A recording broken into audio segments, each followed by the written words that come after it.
Mafia के दिल की धड़कन।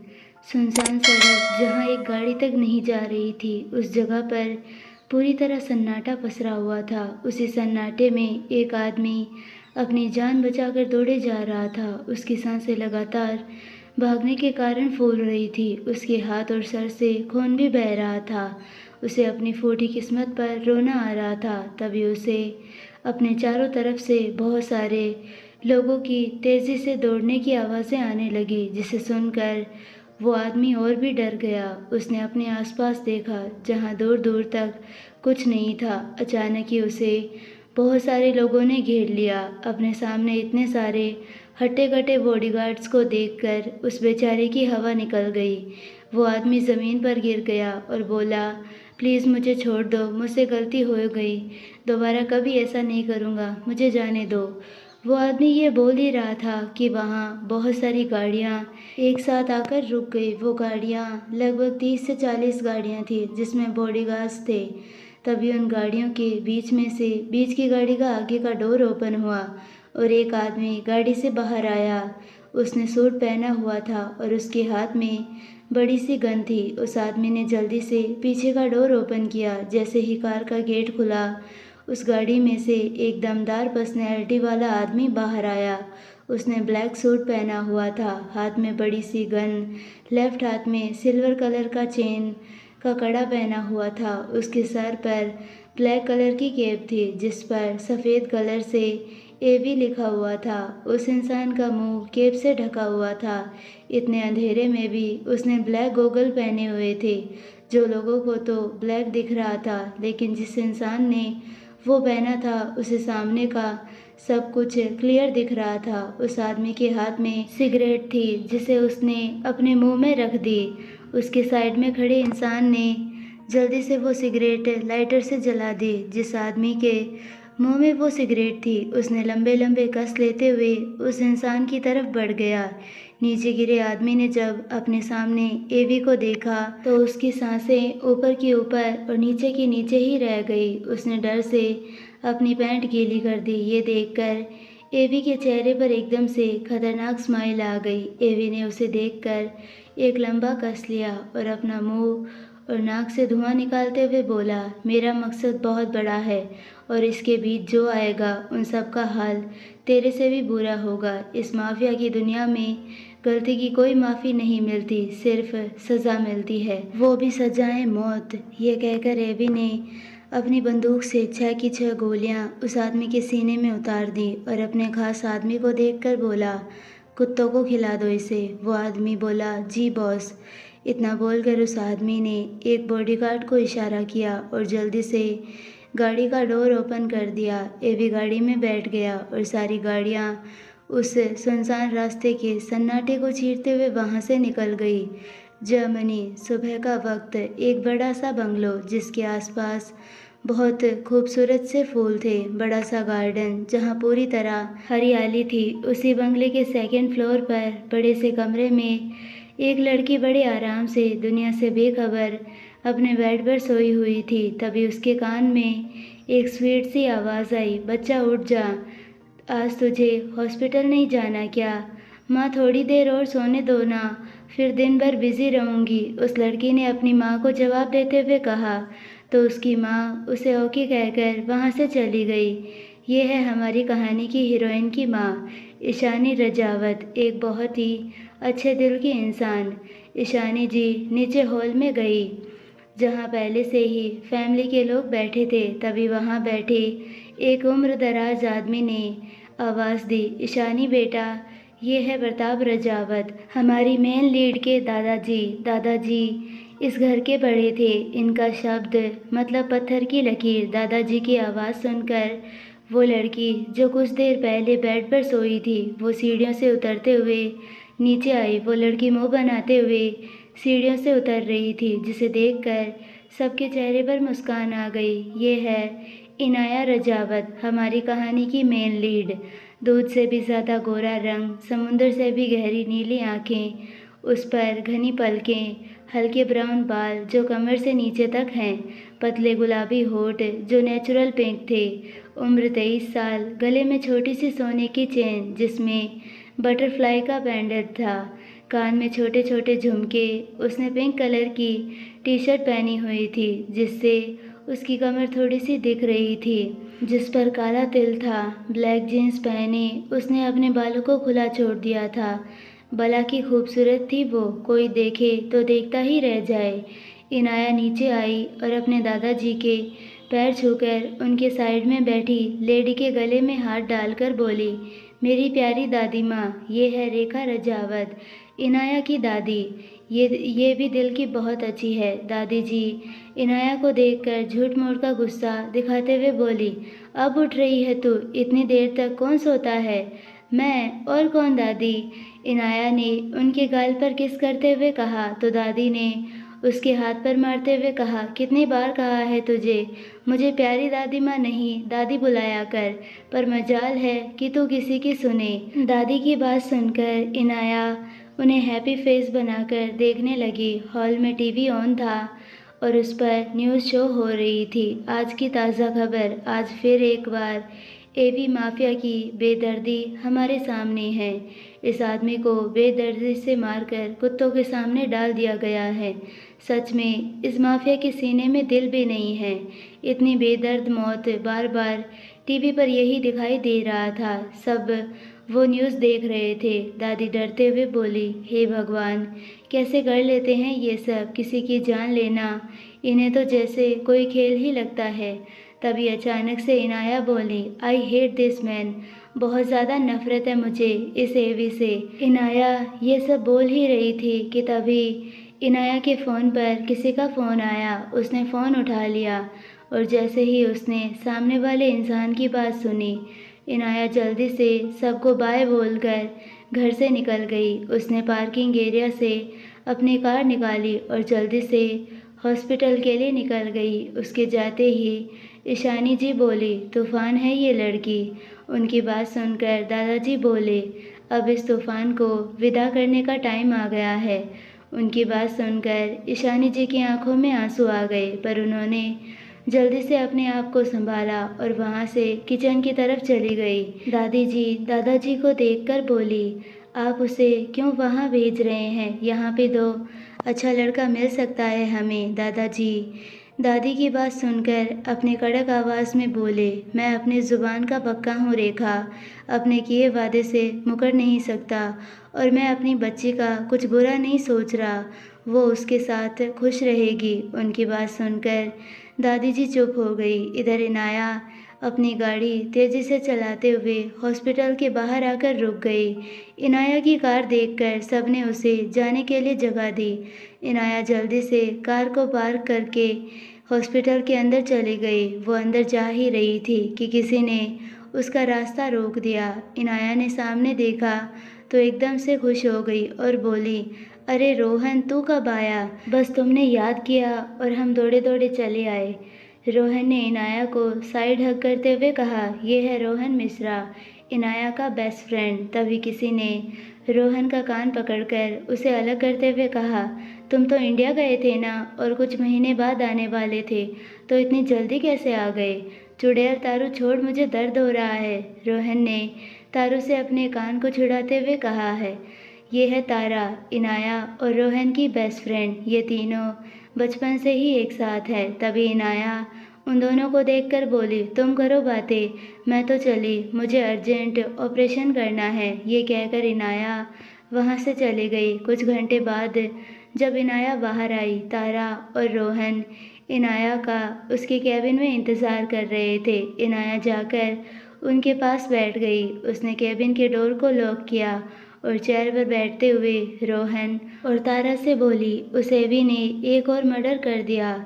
इनाया की बात सुनकर रोहन अफसोस से बोला, हाँ, लेकिन हम कर भी क्या सकते हैं? जिस काम के लिए मैं मुंबई गया था उस काम को पूरा भी नहीं कर पाया, लेकिन कुछ सबूत तो मिले हैं। उसके लिए हमें मुंबई जाना होगा। वैसे बॉस ने कुछ कहा? इनाया, नहीं, उन्होंने कुछ नहीं कहा, लेकिन मैं उस एवी के सारे काले धंधे बाहर निकाल कर ही रहूँगी। उसे क्या लगा वो हमारे देश के साथ गद्दारी करेगा, मासूम लोगों की इतनी बेरहमी से जान लेगा? मैं ऐसा कभी होने नहीं दूँगी। तारा और रोहन ने अपना सर हिलाया और बोले, लेकिन मुझे बॉस भी कुछ ठीक नहीं लगते इनाया। उन्होंने इस काम के लिए हमें चुना है तो हम उनका साथ देंगे, वो सही होंगे तभी तो उन्हें इतना कुछ पता है।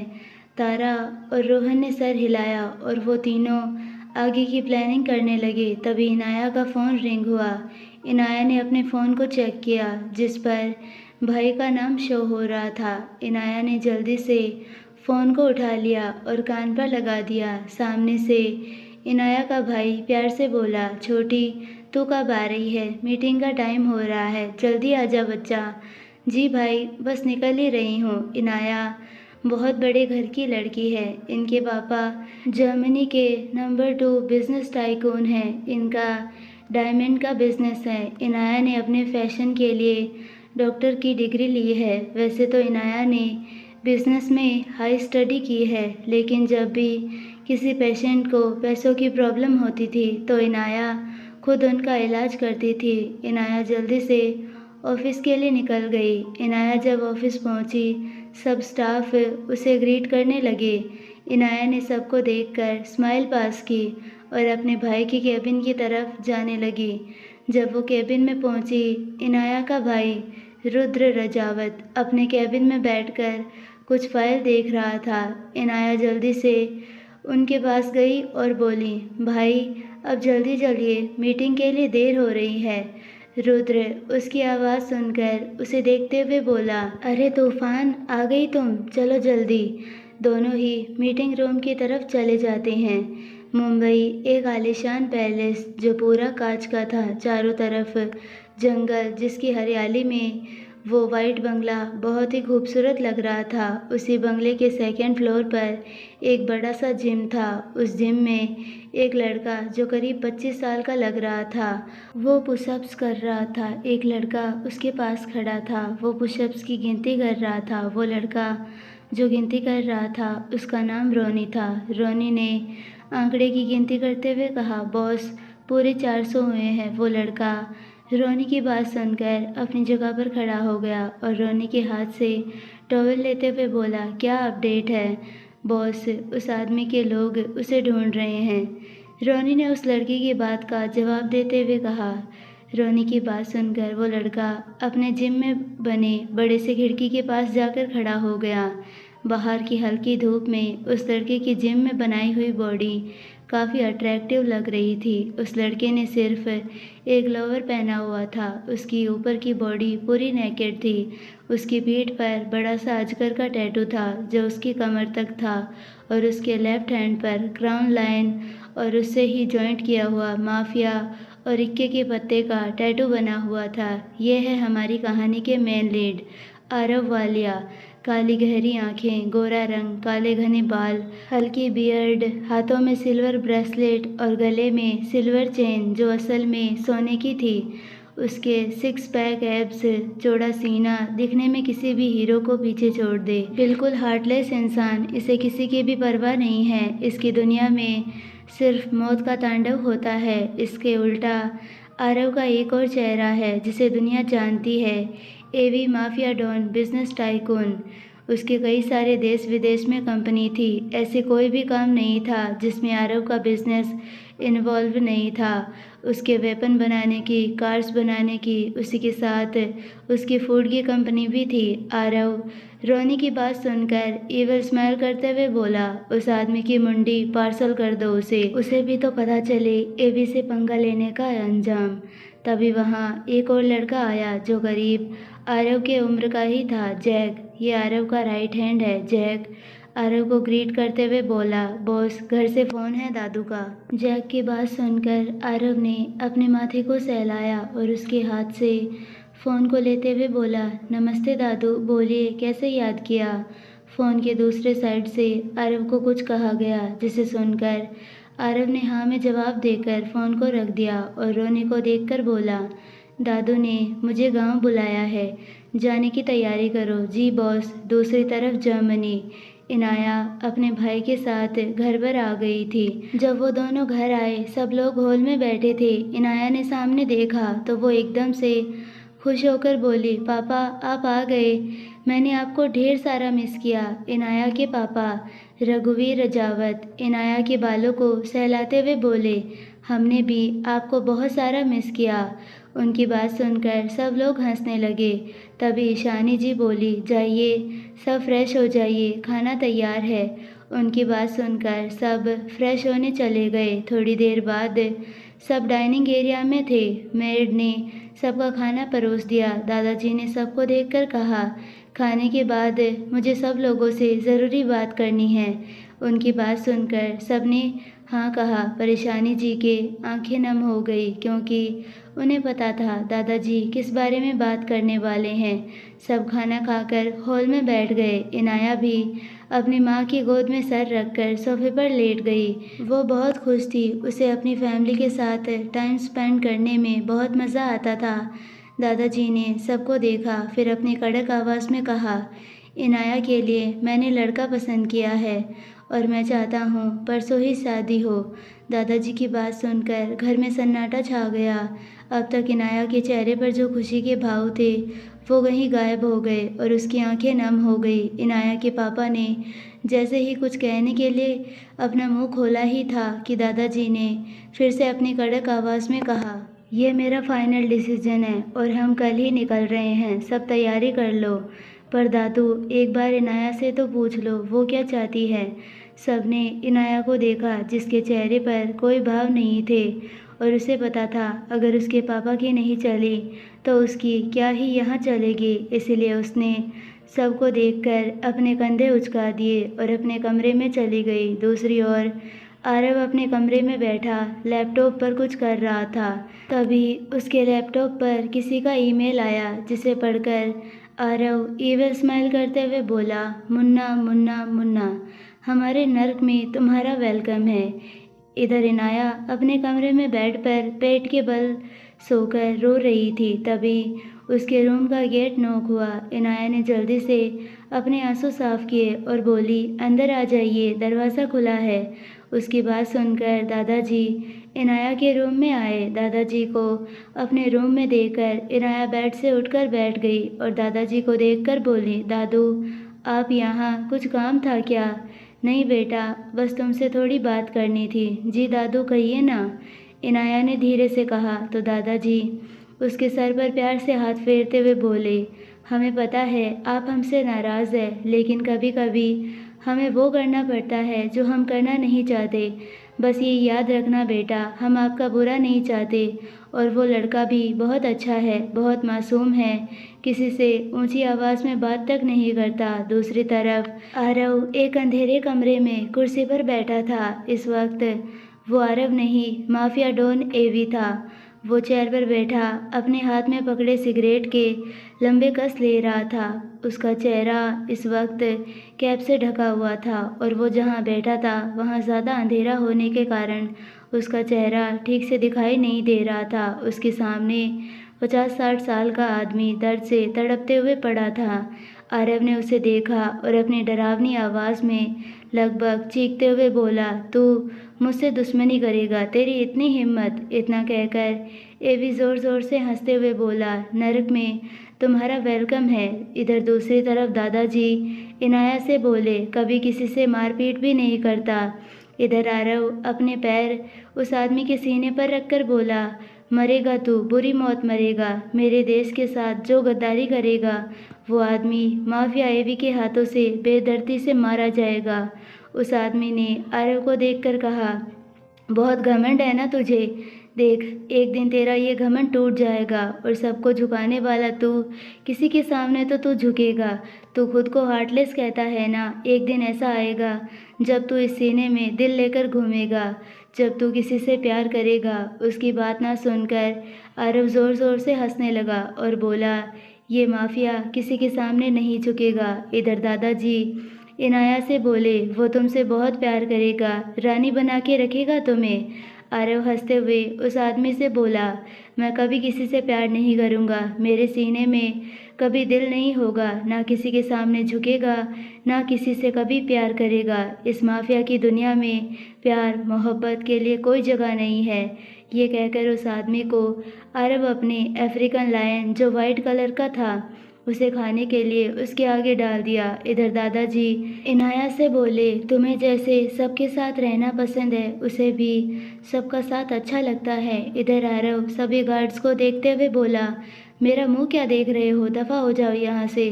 सब गार्ड्स उसकी बात सुनकर डर कर वहाँ से चले गए। आरव भी उठकर अपने कमरे में चला गया। उसके पीछे रोनी और जैक भी चले गए। इधर दादाजी इनाया से बोले, उसे तुम्हारी तरह अकेले रहना बिल्कुल पसंद नहीं है। आरव ने देखा रोनी और जैक उसके पीछे आ रहे हैं। ये देखकर उसने गुस्से से उनको देखते हुए कहा, अकेला छोड़ दो मुझे। उसकी बात सुनकर दोनों वहाँ से अपने कमरे में चले गए। इधर दादाजी ने इनाया के सर पर हाथ फेरा और उसे सोने के लिए कहकर उसके कमरे से चले गए। इधर आरव कमरे में आकर बालकनी में चला गया और सिगरेट के कस लेते हुए बेहद जुनून से बोला, मैं कभी किसी से प्यार नहीं करूँगा। मेरा दिल किसी के लिए कभी नहीं धड़केगा। मुझे मेरी कमज़ोरी की कोई भी वजह नहीं चाहिए। मुझे मेरा मकसद पूरा करना है जिसके बीच में मैं किसी को आने नहीं दूंगा। सुबह का वक्त, जर्मनी सब जाने की तैयारी में थे। सब ने शॉपिंग कर ली थी। इनाया के लिए सारी ज़रूरत की चीज़ें पैक की गई थी। इनाया ने विला से बाहर निकलकर पूरे घर को अपनी नम आंखों से देखा। उसका बचपन से लेकर आज तक की सारी यादें उसके सामने किसी रोलर कोस्टर की तरह घूम रही थी। इनाया अपने घर को आंखों में जैसे बसा लेना चाहती थी। उसकी और उसके भाई की मस्ती, उसके मॉम डैड का प्यार, दादा दादी से मस्ती। उसने एक नज़र अपनी फरारी पर डाली जो उसे उसके भाई ने बर्थडे गिफ्ट पर दी थी। वो उसके पास गई और प्यार से उस पर हाथ फेरते हुए बोली, मैं तुम्हें बहुत मिस करूँगी, तुम्हारी आदत जो लग गई है। रघुवीर जी ने प्यार से उसके सर पर हाथ फेरा, जिसे देखकर इनाया हल्का सा मुस्कुरा दी, जिसे देखकर सब वहाँ से एयरपोर्ट के लिए निकल गए। यहाँ मुंबई में आरव अपने हेलीकॉप्टर में बैठ गया था और वो भी वहाँ से निकल गया, एक ऐसे सफ़र में जिनके बारे में उसने कभी नहीं सोचा था। शाम का वक्त, उदय पर देबारी गांव, दूर दूर तक मिट्टी के घर, दिखने में थोड़ा बंजर गांव था जहां ना तो कोई ऊंची इमारत थी और ना ही कोई पक्के सीमेंट के घर। सबके घरों में सिर्फ पीली लाइट जल रही थी। रास्ता भी पूरा मिट्टी का था जिस पर कोई लाइट नहीं थी। बेचारी इनाया ने यह नज़ारा पहली बार देखा था। उसे तो सब बहुत अच्छा लग रहा था। पहली बार जो किसी गांव में आई थी। गांव होने के कारण वहाँ पर अंधेरा थोड़ा ज़्यादा था क्योंकि बंजर गांव और ऊपर से रोशनी के नाम पर पीली रोशनी के बल्ब। उनकी गाड़ियाँ एक बड़े से मिट्टी के घर के सामने आकर रुकी जो 6 मंजिला था। उनके सामने बहुत बड़ा आंगन था जिसे गोबर से लिपाई की हुई थी। सामने ही तुलसी का पौधा, चारों तरफ ठंडी हवाएं चल रही थी। अपने गांव में इतनी सारी गाड़ियां देखकर सब लोग उसे देखने बाहर आ गए। पहली बार उसके गांव में महंगी इतनी सारी गाड़ियां जो आई थी। इनाया, रुद्र, रघुवीर जी, ईशानी जी, दादाजी और दादी गाड़ियों से बाहर निकल गए। वो लोग जैसे ही बाहर आए उनके सामने दादाजी की उम्र का आदमी खड़ा था जिसने धोती और कुर्ता पहना था। रौबदार चेहरा जिस पर बड़ी बड़ी मूछें और दाढ़ी थी। उनके गले में मोटी सी सोने की चेन थी, हाथ में सोने का कड़ा। ये है राम वालिया, आरव के दादाजी, गांव के ज़मींदार। इनका रुतबा गांव में बहुत बड़ा था। पूरे गांव में इनकी ही चलती थी। एक प्रकार से कहा जाए तो पूरे गांव के मुखिया थे वो। चेहरा भले ही इनका कठोर था लेकिन ये आदमी बहुत नेक दिल था। इनकी बहुत सी खेती थी, गाय, भैंस, बकरी, ऐसे जानवर उन्होंने पाल रखे थे जिनका पालन पोषण ये खुद करते थे। इन्हीं से इनकी कमाई थी। गांव वालों के लिए ये भगवान थे। जो आदमी अपने खेतों में आ रहे भरपूर अनाज को राम जी इनसे खरीद कर शहर भेजते थे। इनका ये काम भी आरव ही हैंडल करता था। प्रताप जी आगे बढ़कर राम के गले मिलते हुए बोले, अरे यार तू तो बूढ़ा हो गया। राम प्रताप जी की बात पर चिढ़ते हुए बोला, बूढ़ा किसे बोला रे तू? बूढ़ा मैं नहीं, तू हो गया है। देख देख कैसे तेरे सर के बाल उड़ गए हैं और तू तो आधा उजड़ा चमन हो गया है। ये कहकर वो ज़ोर ज़ोर से हंसने लगे। उनके साथ ही सब लोग भी हंसने लगे। राम उसे देखकर बोले, चलो पहले थोड़ा आराम कर लो, बाद में बातें होती रहेगी। ये कहकर राम ने उन लोगों को अपने घर के साइड में दूसरा घर था वहाँ लेके चले गए। उनका मानना था कि जब तक शादी नहीं हो जाती उनके घर की होने वाली बहू घर नहीं आ सकती। इस कारण उन्होंने उन्हें दूसरे घर में रहने के लिए कहा था। उनके जाने के बाद एक जीप वहाँ पर आकर रुक गई। तो आज के लिए बस इतना ही। देखते हैं इनाया और आरव कैसे मिलते हैं। उम्मीद करती हूँ ये स्टोरी भी आपको बहुत पसंद आएगी बाकी स्टोरियों की तरह। तो मिलते हैं नेक्स्ट एपिसोड में, तब तक के लिए बाय। और जो लोग माफिया लवर वाली स्टोरी का वेट कर रहे हैं तो वो भी मैं कंप्लीट करने वाली हूँ कुछ दिनों में। तो ठीक है, बाय।